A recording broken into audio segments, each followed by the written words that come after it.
number one, we need to, so there's a number of responses that need to happen now. Firstly, spiritually, we need to bring light and goodness into the world. And let me explain that.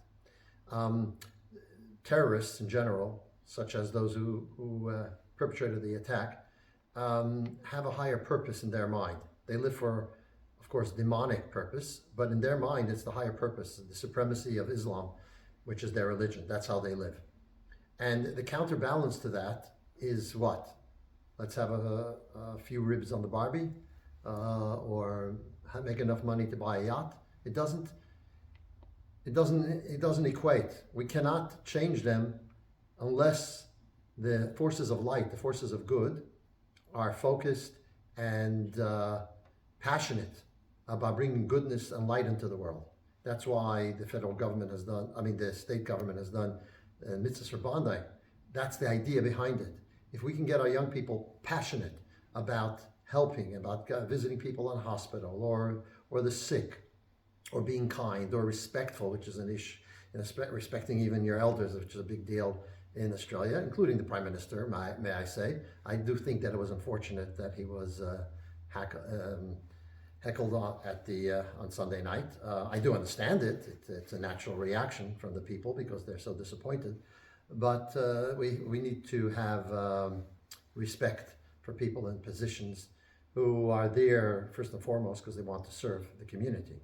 I think he's mistaken in his policies, including the one that he doesn't want to put in a royal commission. So going back to what I just said is that we need to have passion in goodness, and when we have an engagement of darkness, of negativity, we need to exchange that. That's kind of telling us that we need to engage positively in that same area. So to give you an example, we remember the two nurses in Bankstown Hospital who said these anti-Semitic sentiments that they would kill Israelis or Jews. We went just this week, a few days ago, right after Hanukkah, we did a Jewish display. We had an event. We had 100 people who came. It was a beautiful event. We had a positive engagement with Bankstown Hospital. That is a number one. We always have to deal on a spiritual level. That's the first thing. Number two, we have to deal with the practicalities of an attack that could happen tomorrow. Unfortunately, that's the reality. So for that, we need to arm our security groups, the Jewish security groups, CSG. They need to be armed, whether they're in front of our venues or wherever they are, to protect us. The government needs to allow them to be armed. That's absolutely imperative and should happen first and foremost. Similarly, the police have to have the arms that they are able to protect the community. I mean, there were police there at the event, but 10 minutes of bullets because they didn't have the right guns, they didn't have the right tools. They need to upskill. They need to get training. They're not used to this. They need to go to Israel or places like that. If we have a better relationship with Israel, they can go to a place like Israel to get their training. So that's number two. Number three, we need to stop these marches and these hate statements, like I had in the letter, that the government needs to not allow statements such as globalizing the Intifada, which actually means the following. Intifada means violence against Jews. Globalizing the Intifada means violence against Jews wherever they are around the world. As a matter of fact, not just Jews, any infidel. So Australia has to realize that it's Jews today, but it's the entire Australian community who does not support this radical Islam that are going to be that could be targets if they feel the power to be able to do so. So therefore, we need to stop these marches that have harassed, that have been absolutely disgraceful, and invite a sentiment of it's okay to attack. And then thirdly, we have to deal with immigration. The Royal Commission will tell us, what the failures were with the police, because there were absolute failures with the police. What the failures were in terms of how much did these demonstrations, what happened on the bridge, what happened at the Opera House on October 8th, how much did that lead to what took place? It'll also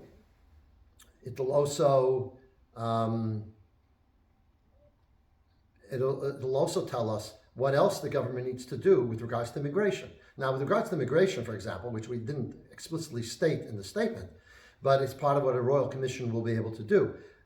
Think about this, and I want Australians to think about this. When we had COVID,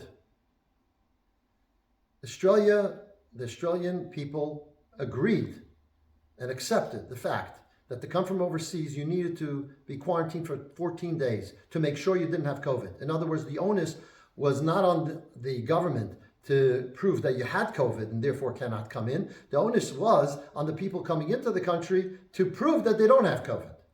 How is it that we have immigration from countries that are not Western, that don't have the same values as Australia, that 90%, when you poll the people living in those countries, are 90% anti-Semitic, clearly, 80 to 90%, and you allow them in without vetting them? This is something that a Royal Commission will be able to find out. That is the area that we must look into. I think another area that has to be observed and seen is these hate preachers that are allowed to stay in this country.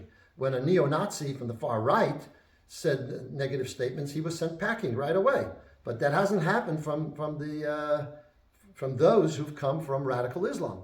When they say these vile statements about Jews, that they are allowed to stay here, at least so far, that is shocking. We have to see why the government hasn't until now, with so many warnings both verbally by Jewish community members. I myself sent a letter to the Prime Minister in August about this.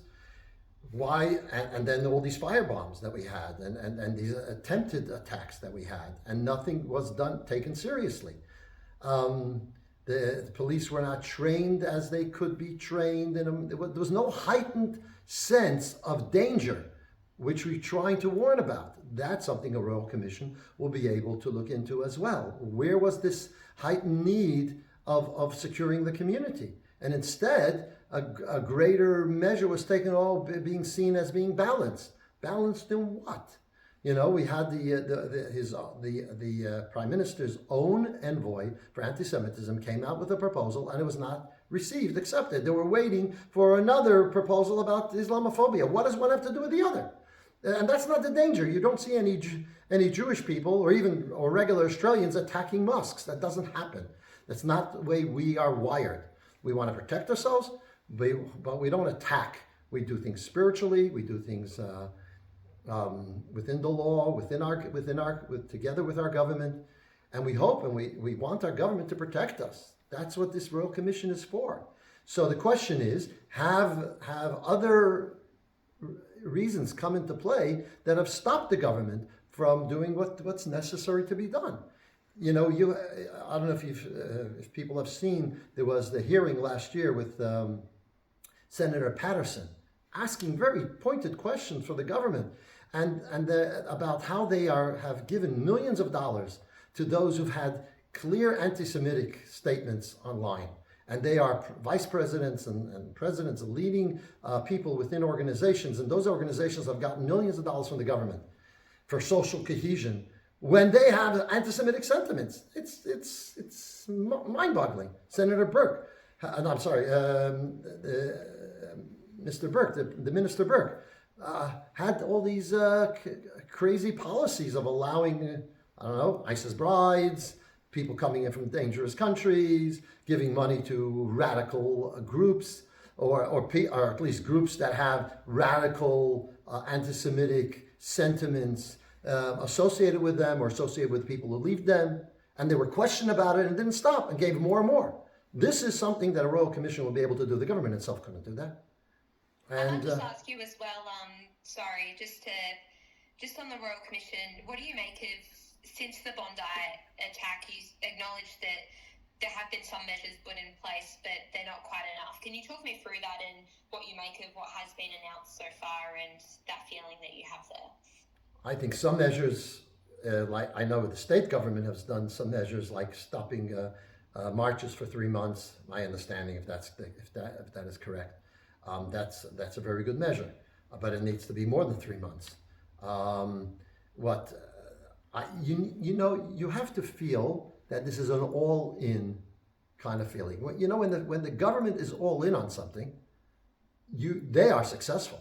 You know, during COVID, you couldn't march for anything, right? If you gathered for anything, the police would come down really hard at you. So they know how to do it when they really want to. And so the Jewish community has not sensed a feeling that this is a no tolerance to anti-Semitism, which has led to to what happened. And we're really scared about that. And the last area that I'd like to bring up now, I mean, talk about other things as well, but the last area I want to point out is, I think, the Prime Minister's focus and relation with regards to Israel and calling a Palestinian state. I think that in itself is a danger both to the Jewish community here and even broader to the Australians. And the reason I say this is as follows. He's calling on it based on what happened October 7th. October 7th, 1,200 Jews were mutilated and raped and killed and murdered in Israel. And as a result of that, the Israeli government went to try to eradicate those who would perpetrate this again.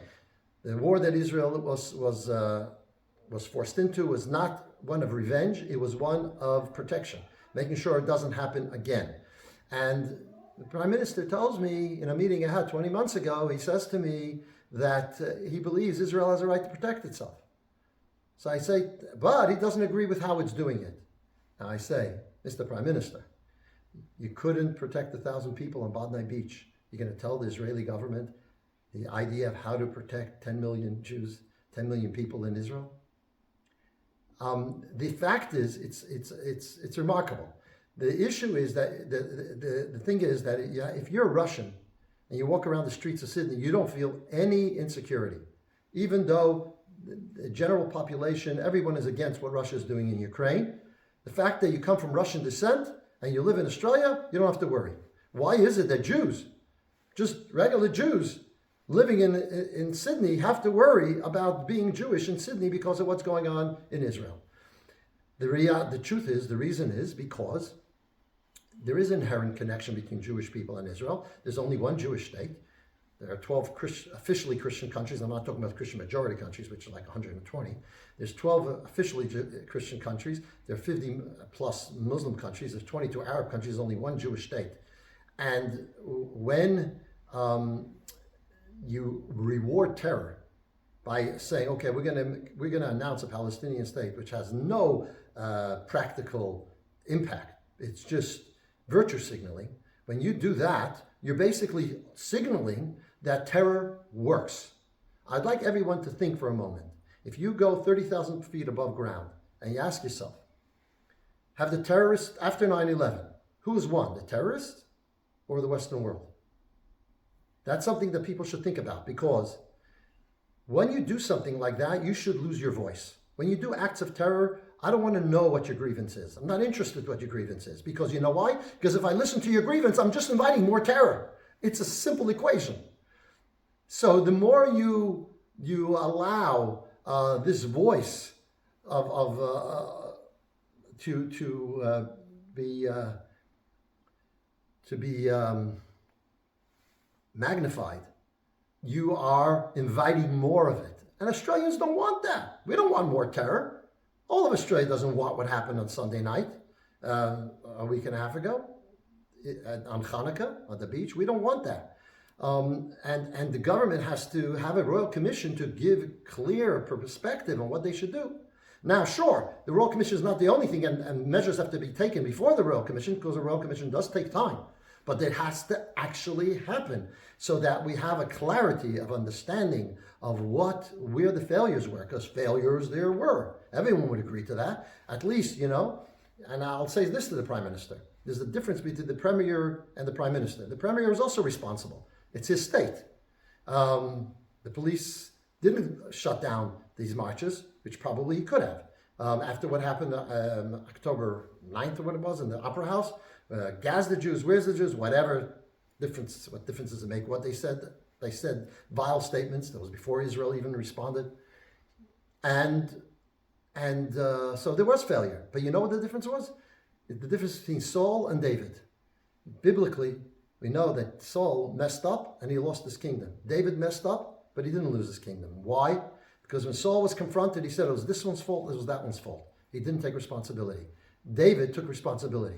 And because David took responsibility, the kingdom remained within his family for ad infinitum until the ultimate coming of Messiah, which comes from the house of David. At least the premier got up and said, I take responsibility. It was on my watch.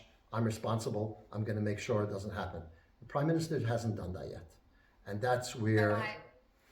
Sorry, I'll let you finish. No, I'm saying that, and that's where, and that's an area we need to... that Royal Commission would help us get there.